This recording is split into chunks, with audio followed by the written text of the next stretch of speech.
Зараз дійсно такий момент, коли вирішується, чи пануватиме в світі груба сила. When you pay for gas and oil from Russia, it returns as the striking element or a bullet. This is not just a matter of Ukraine's survival. This is putting our whole international order into question. We have the institutions, but we've lost the feeling of global solidarity. If you don't have that, then you cannot even make these institutions work. Globalization has served the world well, except that we made a big error to pretend that it has worked equally well for everybody everywhere. What is at stake with taxation? It's not bureaucracy, it's not red tape. It's giving our fellow citizens the feeling that globalization can be fair. The protection of values is more important than profit. There's $430 trillion worth of wealth on planet Earth today. There should not be a single child on this planet that goes to bed hungry, much less starve to death. Frontline communities are not waiting for the impacts of climate change to hit in the future. It's happening right now. All countries in the world, regardless of their level of income at this point, recognize the importance of addressing climate change. We stand on a precipice. No government has the money to be able to solve this problem by itself. We need you. We need the private sector all around the world to step up. You're witnessing an ecopreneur revolution. This is going to be an opportunity because there's so much capital that can be deployed on this incredible new sector. None of us are coming out of this pandemic assuming we're going to go back to 2019. We have to find a new way going forward. Industries and business models are being continuously disrupted. What it really requires is a very, very steady pace of cross-skilling, reskilling, upskilling. Tech really enables all of us to reskill at speed. And what used to be 10, 15 years is now just 5 years. In an organization whose purpose is to deliver on the promise of technology and human ingenuity, you really have to build inclusion into your talent practices every single day. How can you belong in a company or a community if you don't see people like yourself, however you define them? Inclusive design is for everyone, and it needs everyone's voices at the beginning of the process.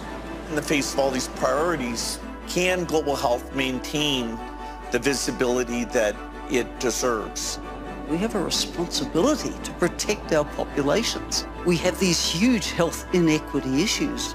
Pfizer will provide all its patented medicines and vaccines on a non-for-profit basis to 1.2 billion people living in 45 lower-income countries. We have the means to improve the states of the world. We need collaborative efforts. These crises injected a sense of renewal, a sense of community, a sense of a new kind of world that we want to create. Das macht die 20er Jahre zu Jahren der Veränderung, der Erneuerung und des Umbaus. And there are enough leaders in Davos this week. We need their engagement, their ingenuity, their creativity. That is what the world needs at a time like this.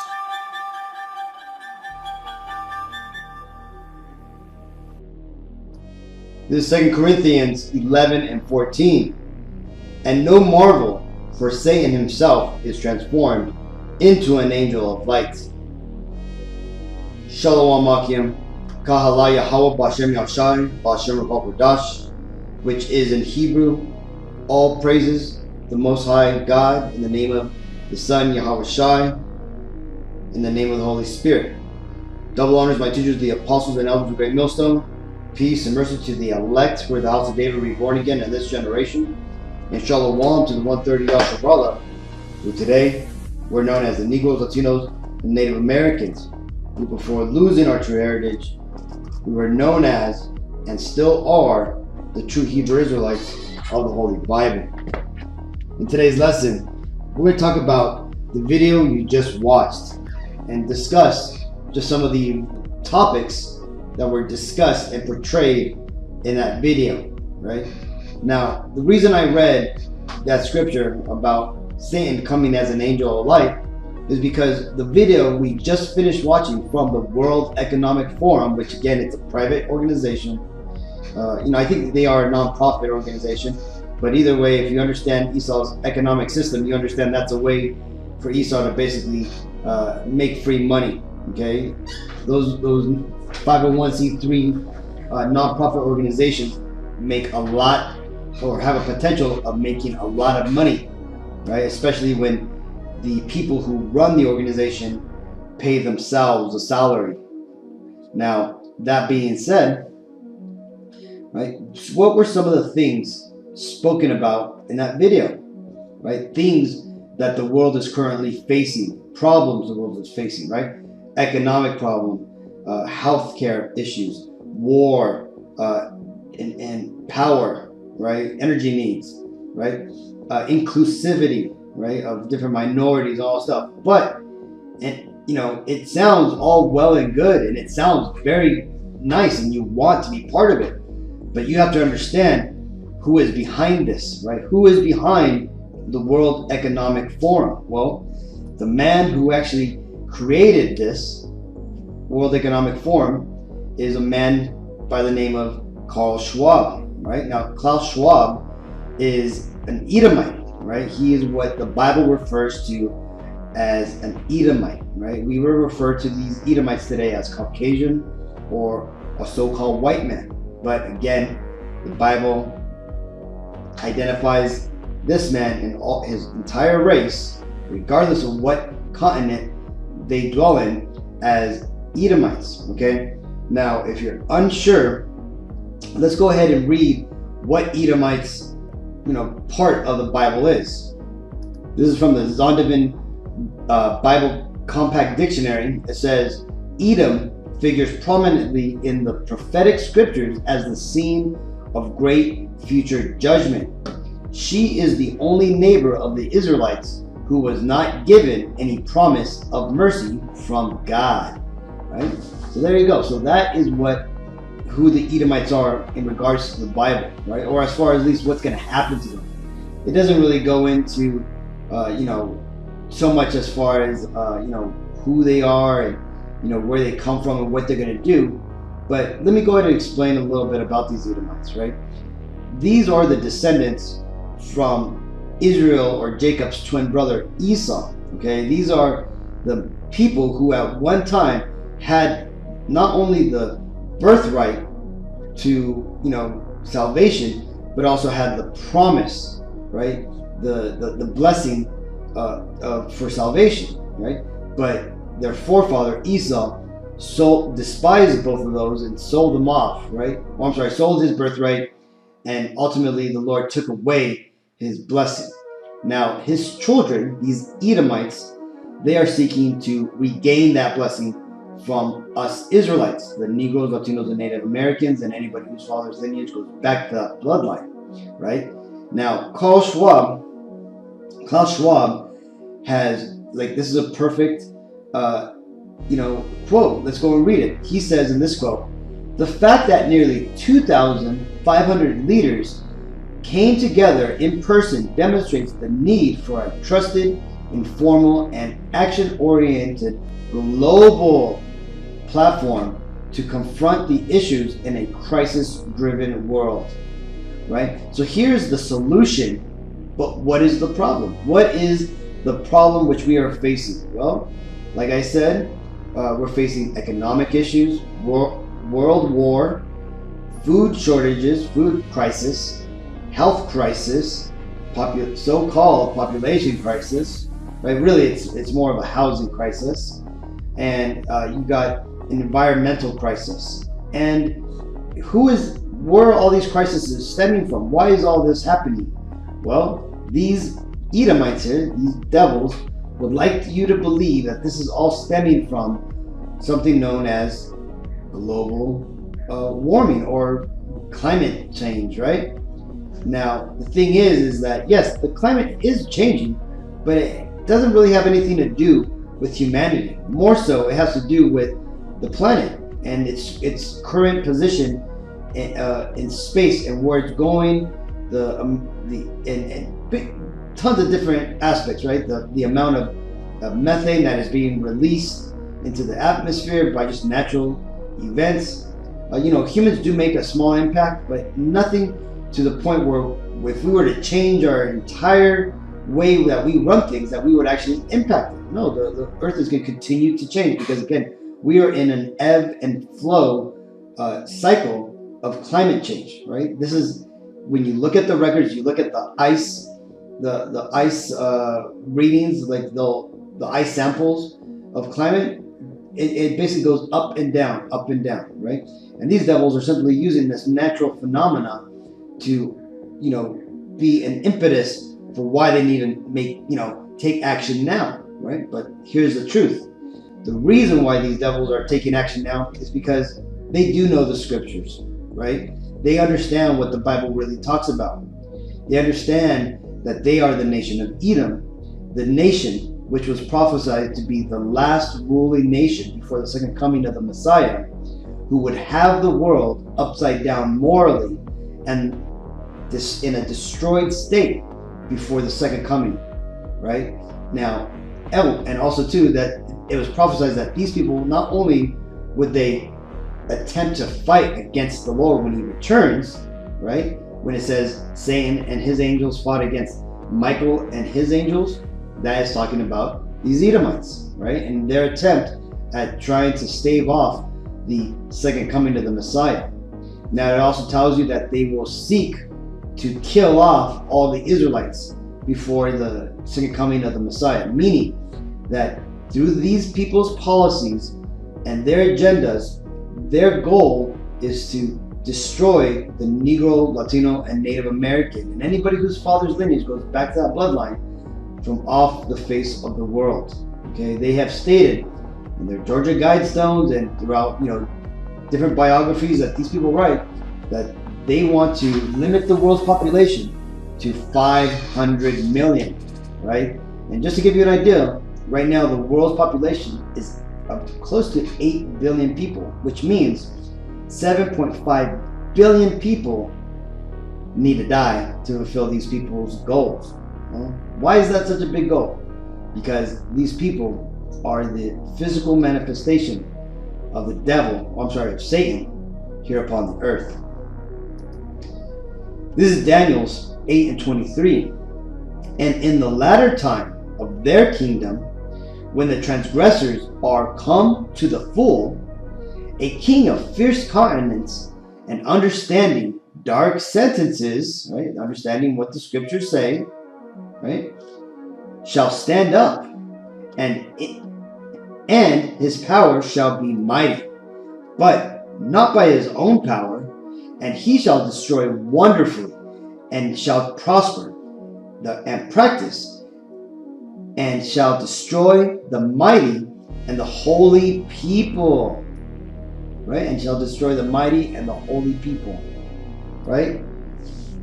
And here's the point, and through his policy also he shall cause craft to prosper in his hand, and he shall magnify himself in his heart, and by peace shall destroy many. He shall also stand up against the prince of princes, but he shall be broken without hand. And the vision of the evening and the morning which was told is true. Wherefore shut up thou vision, for it shall be for many days. So when the prophet Daniel received this vision of the end time and the ruling power, how the Edomites, because again, this isn't just talking about one particular person, right? This is not talking about an antichrist. This ultimately is talking about the Edomites and how they will ultimately, rise to the crescendo, the paramount of their empire in the latter days, right? When it says in the latter times when the transgressors are come to full, right? So right now we're living in pretty much the fullness of Esau's empire, man. This is the best it's ever going to get. With the technology, the wealth that they've acquired, they will not get any better than what they've had now, right? Yes, they've had the good old days, but even the good old days for these Edomites still had some things that were lacking. They didn't have the internet, they didn't have the technology, they didn't have these amazing, sports cars, the spaceships, and all these type of things. Well, now they do, and now the transgressors are come to the full, right? And this is what's happening, man. You got the World Economic Forum and these elites of the world, these kings of Edom, all coming together in Davos, Switzerland, to stand up, right? To stand up, to declare themselves the new rulers, which by the way are unelected, to run the world, right? To tackle things like war, the economy, the future of globalization, the two crises, food and energy, climate change and the environment, the role of business and entrepreneurs, right? Say goodbye to your making money on the back end, Jake. Everything's going to be recorded now on the digital system that these devils are bringing forth. And lastly, health matters, right? Health. And look who these devils have, man. Look who is in part of all these groups, man. Now, that video, it showed a Judite lady, right? A so-called African lady in her traditional native wear, right? Because they just gobble that shit up. They probably told her wear that, right? See, you got to understand that people like this woman here, and even this woman here, and that so-called black woman that they had in the video, and the Asian woman they had in the video, and all the minorities, those people are invited into the circle of Esau because they are good slaves. They are it's good optics, right, is what they refer to it. It's a good optics for the world to see that it's not just a bunch of white men who are proposing these changes, right? Well, it's very clear when you have the eyes to see that it's, even though they try to include women of different minorities, of color and whatnot, and all these different things, and even though they speak of inclusivity, it really is only for the Edomite nation, right? The good old boys club, as they would say, right? So again, all these crises, the reason why I bring all these up is because these crises, they weren't created by the climate, but they were created by the hands of Edom, right? Again, remember, when Esau brings the solution, we should ask ourselves, who brought the problem, right? In these cases, it was Esau, right? Let's say climate change, the narrative that they're pushing, let's say it was true, that it was the factories, it was the pollution. Well, who owns these factories? Who creates the gas and chemicals? It's not your everyday, Negro, Latino, Native American, or your everyday, citizen. No, it is the multinational corporations who have the billions of dollars to build these industries, to push these initiatives, to pay all that money to have things produced, which in such large bulk that it creates large amounts of pollutions that devastate our world, right? And who owns these?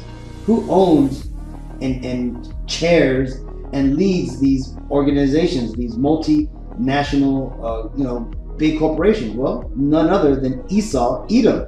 Okay, so the next time they say that, oh, we've caused the climate change, we've caused all these problems. No, man, these Edomites, they're the ones who caused it, man. They're the ones that own everything, right? It's like the king saying, oh, the kingdom's destroyed and it's ran to ruin. It's all of our fault. And he's pointing to all the servants and the peasants of the land. He's saying, oh, it's all of our fault that this has happened. No, it is the leadership's fault, okay? And Esau, in doing this whole World Economic Forum, coming as an angel of light, as if he's coming to save the world, right? What did the video say at the end? Let's play it real quick. Engagement, their ingenuity, their creativity, that is what the world needs at a time like this. Right? So you see, the world doesn't need God. The world needs the World Economic Forum, or as I showed you in that logo, it needs 666, right? It needs the beast, right? And for those who are unaware, the beast referred to in the Bible and Revelations is ultimately talking about NATO and all of its organizations, including the World Economic Forum, which is part of the whole EU NATO system. Okay, now let's read this. This is Jeremiah 49:10. But I have made Esau bare, I have uncovered his secret places, and he shall not be able to hide himself. His seed is spoiled, and his brethren, and his neighbors, and he is not. So though they try to, stage photos like this, right, where they have a bunch of minorities, women, in the photo, right, underneath their logo of the moment, right, with its, catchphrase, committed to improving the state of the world, we all ultimately know who is behind this. It's Esau, right? Because you see, regardless of what minority, what disenfranchised, person or people of color that they try to, put in front of the cameras and mics, those people have controllers, and those controllers have controllers, and those controllers have controllers. And those people who do the controlling, the Bible points out that they are referred to as the kings of Edom. These are the Edomites, right?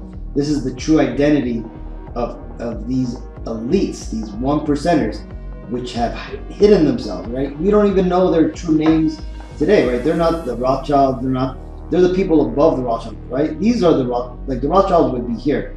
Then you got the politicians and like the monarchy, like the queen and stuff, they would be here. And then you got the politicians, right? The Tony Blairs, the Bojos, the Trump, the Bidens. That's who these people are, man, right? And the thing is behind the Rothschilds, you have the old money, the rulerships, the kings, right? The Philip of Macedonia reincarnated, Alexander the Great, right? And these, like I said, are the elites who have their billion-dollar or million-dollar, yachts and, palisades and stuff. These are the Edomites, man. And even though they're doing what they think the world wants, right? They're trying to make the whole world come together. The Lord did not want the world to come together in one, right? There's a little story in the beginning of the Bible called about the Tower of Babel, where about 200 years after the flood, right? The world had a king called Nimrod, and Nimrod had the people who had existed until this time. It was probably about 200,000 people during that time, right? It was about 13 different nations. Well, they came together and they decided to all be one people under one king, under that one language. And what did God do? God split them up, because God does not want us to come together. And why is that? Because the Lord is filtering humanity, right? And his choice, the final filtration was the children of Israel, which is why we have been commanded to be holy. And when you look into that word holy, it means separate. We are commanded to be separate from the rest of the heathen, the rest of these nations. Because why? Because they were rejected, right? And the Lord has nothing to do with them except for creating them for our will, to be used by us. And they were used in the creation of us ultimately, right? Now, again, these devils, these Edomites, they're trying to portray a one world order, right? Where everybody comes, but as this photo shows you, man, right? And like the elder brother said, man, from Texas, Yashayah, whenever we get together, man, it is tacky, right? It won't work, right? Yeah, you'll have your exceptions to the rule, but you're always gonna, when you have events like this and groupings like this, what you're gonna end up having is a group of so-called Negroes, a group of so-called whites, a group of different minorities, right? We're all separated, man, because again, this is in the spirit of the people, because this is the way the Lord wants it to be, man. But no, Esau, going directly against what the Lord wants, is trying to bring the world into one. And why is he doing that? Right? It's not, he's not doing it for altruistic, reasons. He's not doing it because he wants everybody to love everybody and, you know, get along. No, man. He has an agenda. He has an ulterior motive. Right? This is Ecclesiastes 9 and 12. For man also knoweth not his time, as the fishes that are taken in an evil net, and as the birds that are caught in the snare. So are the sons of men snared in an evil time, when it falleth suddenly upon them. Esau's ulterior motive is to fulfill the prophecy written in Revelations 13 and 16, right? That tells you that that these devils, these ruling, the rulers of the world at the end times will seek to mark everybody as their own, right? To possess their soul, right? And the mark which the people shall be given is a mark of incision, right? And we all know that mark today, they're the implantable RFID chips, okay? Be it for your right hand or your forehead, right? So again, though these devils may appear and come in the spirit of light as if they were angels of salvation, beware of them, right? Because the things that have come out of Davos, they're going to start initiating them, right? We're going to start seeing a big change. And again, it may be nice at the beginning. You may see, you know, new services, things like Uber and those scooters and all this new, you know, futuristic lifestyles that we're now experiencing. It may, you know, continue to go, but there's going to eventually come a time where to participate and continue to be involved in society, you will be asked to take the mark. And that's where we're here to tell you to beware of this. Beware of these devils and do not take the mark of the beast, because it will be to your destruction. So hopefully this video was edifying. Until next time, I want to give all honor and glory and praises to Yahweh, B'Hashem, Yashayah, B'Hashem, Radash. Double honors my teachers, the apostles and elders of Great Millstone. Peace and mercy to the elect. Shalom.